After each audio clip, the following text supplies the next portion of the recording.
प्यारा दोस्तों, 14 अगस्त के हवाले से एक अहम मैसेज है जो आवां दोस्तन की खिदमत में अर्ज़ कंदुसि। जश्न आज़ादी के मौके ते छा करण घुर्जे ऐं असां हिन मुल्क की आज़ादी की खुशी में छा कंदा आहियूं। अचो त शुरुआत कयूं।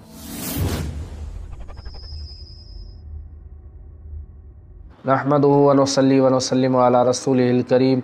अस्सलामु अलैकुम व रहमतुल्लाहि व बरकातुहू। राय इस्लाम में तमाम दोस्तन की खुश आमदीद। प्यारा दोस्तों, 14 अगस्त जो मैसेज आवां दोस्तन की खिदमत में अर्ज़ कयां।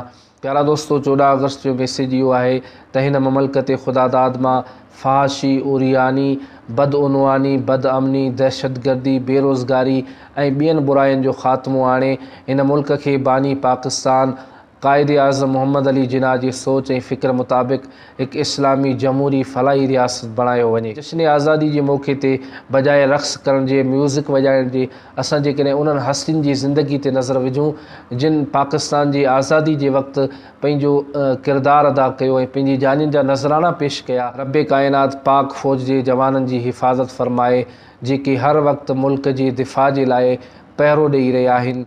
अल्लाह पाक अफ़वाज पाकिस्तान, अवाम पाकिस्तान और सरज़मीन पाकिस्तान की हिफ़ाज़त फ़रमाए। प्यारा दोस्तों, ही हुई अज की मुख़्तसर मालूमात मुख़्तसर मैसेज जो मैं आवां दोस्तन की खिदमत में अर्ज़ किया।